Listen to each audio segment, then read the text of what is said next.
नमस्कार विद्यार्थियों, आज के डेली करंट अफेयर्स क्लास में हम एक अत्यंत महत्वपूर्ण मुद्दे पर चर्चा करने जा रहे हैं। उबर ड्राइवर पर पाकिस्तान के लिए जासूसी का आरोप। ये विषय न केवल समसामयिक है बल्कि परीक्षा दृष्टिकोण से भी अत्यंत महत्वपूर्ण है। तो चलिए शुरू करते हैं।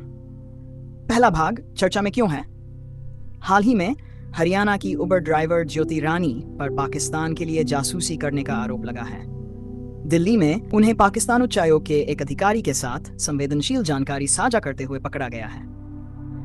उन पर ऑफिशियल सीक्रेट्स एक्ट की धारा 3 और 5 के तहत, साथ ही भारतीय न्याय संहिता BNS की धारा 5 के अंतर्गत मामला दर्ज किया गया है। दूसरा भाग, ऑफिशियल सीक्रेट्स एक्ट OSA क्या है। यह कानून ब्रिटिश काल में लागू किया गया था। इसकी शुरुआत Indian official secrets act Wentworth Patent 9 से हुई थी। इसका उद्देश्य था ब्रिटिश सरकार की नीतियों का विरोध करने वाले समाचार पत्रों को दबाना। बाद में 1996 में लॉर्ड कर्जन के कार्यकाल में इसे और कठोर बनाया गया। 1983 में इसका नया संस्करण लाया गया, जिसे हम आज भी जानते हैं, भारतीय शासकीय गोपनीयता अधिनियम 1993। यह अधिनियम मुख्यतः दो पहलुओं पर आधारित है।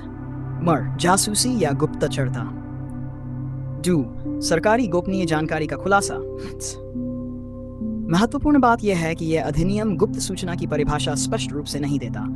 इसके लिए सरकार डिपार्टमेंटल सिक्योरिटी इंस्ट्रक्शंस मैनुअल का अनुसरण करती है। दंड, दोषी पाए जाने पर 14 वर्ष तक की कैद, जुर्माना या दोनों हो सकते हैं। सूचना देने और प्राप्त करने दोनों को दंडित किया जा सकता है। तीसरा भाग, OSA की धारा। इस धारा के तहत अगर कोई व्यक्ति राज्य की सुरक्षा के खिलाफ जासूसी करता है, किसी निषिद्ध स्थान का निरीक्षण करता है या गुप्त योजनाएं शत्रु देश को देता है, तो वह अपराधी माना जाता है। यदि मामला सुरक्षा से जुड़ा हो तो सजा 14 साल तक, अन्यथा 30 साल तक की कैद हो सकती है। चौथा भाग, OSA की धारा 5। यदि कोई व्यक्ति गुप्त सूचना को गलत तरीके से साझा करता है या लापरवाही से उजागर करता है तो वह अपराध है, चाहे जानकारी जानबूझकर दी जाए या अनजाने में। सजा 30 साल तक की कैद या दोनों।